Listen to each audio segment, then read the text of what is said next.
Thanks for joining me. This video is a quick update on my Triumph Tiger Cub. Since I made my last video about the Tiger Cub, which was a review and a look over the bike just after I bought it, I've not really had a chance to do much more on the bike because I had a lot of other projects on the go. But if you saw that last video, you will recall that one of the issues I identified, particularly when riding the bike, was the front brake adjustment. When I was braking, I could actually pull the front brake lever in all the way to the handlebar. When I tried to adjust it up, then the front brake started binding. So there was clearly an issue with that. And finally, because the bike's just been sat over the winter, finally I'm now getting round to having a look at that. So firstly, I would just like to say a huge thank you to the viewers of the channel who took the time to write some useful comments and suggestions for me about the front brake. I really appreciate that, and for me that is the power, the positive power of social media and the kind of things that we do like this on YouTube. It's about positively sharing experiences and knowledge. So once again, thank you. So I've had a more detailed look at the front brake now, and I'm trying to sort out the issue. So I thought it might be worth making a video about it to share with you, see if it helps anybody else, and also, to get your thoughts on the issue. So I'll turn the camera around and I'll show you what I'm doing. So this is the front brake assembly. I'll just briefly explain what the situation was. So I actually bought this bike as a runner. In fact, I rode it home after I bought it, and it rides really well. So the guy I bought it off restored the bike and built it up. But one thing I found was that there was just way too much play on the front brake. In actual fact, I could pull the front brake lever in all the way to the handlebar, and I still wasn't getting very good braking. So when I got home, I thought, well, I'll just try adjusting it. So I'm just using my screwdriver as a pointer here. So I tried tightening up the cable adjustment a little bit, but even with just a tiny little bit of tightening, I found that the front brake started binding. So I thought, well, that is obviously why it had so much loose in it then.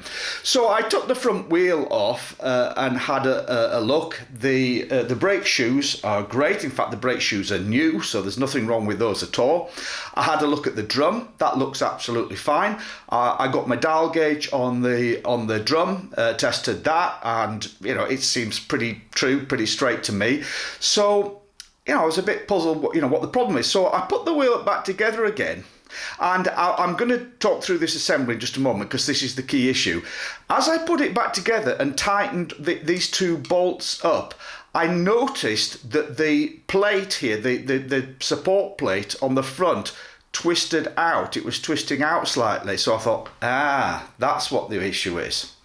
Now, from my previous video, several people made very helpful suggestions, and one of them was that the brake lever arm is too far round here. It should be sort of more round here, and they thought that's what the problem was. And of course, that's absolutely right. When I edit this video, what I'll do is I'll just put a couple of pictures up of standard front ends on the Tiger Cubs, and you will see that the brake arm is more sort of round here, and so the cable comes down the side of the fork leg.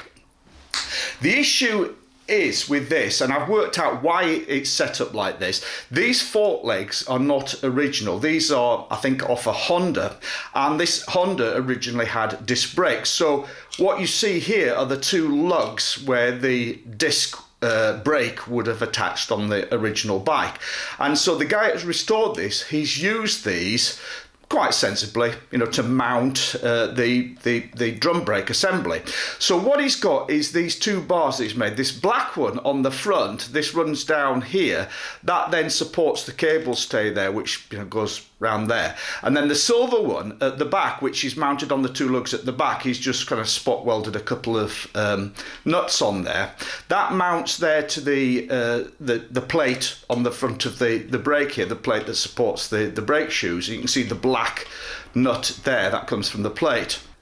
Just shining a little bit more light on the job, so hopefully you can see, it's obvious why the previous owner set up the brake cable and the brake arm round at this angle, and that is because the bolt here that comes out of the brake plate would hit the lug on the fork leg if you try to rotate the plate round any further, and that won't align so that you can fasten it directly into the lug. So he was fixed with the problem of that's the only place that he could put it. So that's obviously why he built it like this.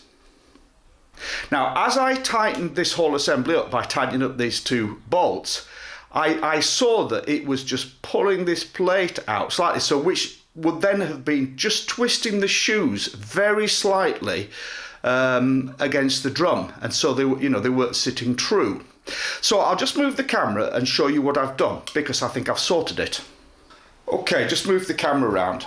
So, working on my premise that just the brake shoes were being twisted slightly out of alignment by pulling the plate out here slightly when you tightened up these nuts, I loosened everything off so that the plate was it's still supported there, but everything was loose. So it was just being held together by the spindle nut.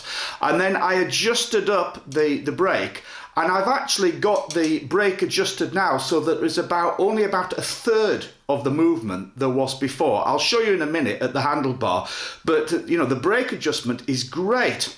I then started tightening these up again, and as soon as I tightened this nut, then it started twisting out of alignment, because you can see that if this pulls out, it's going to pull this out. So I've simply shimmed here. I thought I would only have to shim this one, but I've ended up shimming both of them. So I've got quite a thick shim in here. Again, I'll just zoom in a little bit further. Hopefully you can see clearly from that angle. So just with a bit of experimentation, got a shim in here, and I ended up putting one in here as well. And so with those, it means that when I tighten up these two bolts, it no longer pulls on the brake plate here. So I can tighten everything up so it's all secure and that plate is still sitting true. So now it's beautiful. Spin the wheel, no binding, and the brake works beautifully. And I'll show you at the handlebar how much movement there is at the handlebar, and I'm very happy with it. I'm just holding the camera by hand here, so it may be a bit wobbly, but you can see how much movement there is in that brake lever now. So, as it should be, with brand new brake shoes and a true drum, you should be able to get nice adjustment on that. And even if I pull that really firmly, just swap hands and pull that really hard. Now I'm really squeezing that as hard as I can. You can see there's still not that much movement. So I think I've got that sorted. Very happy with that. Okay, so it's a bit of a Heath Robinson setup is that, but I'm happy that I've got that working effectively now. Time will tell when I'm out riding it, see how I get on with it. But I was going to do some radical changes to it, but I think if it works, I'll stick with it. So time to have a look at one or two other little things on the bike, and hopefully I'll be out and about on it soon as we're getting into the spring. So thanks for watching. Hope you found that interesting. Hopefully see you again soon. Bye.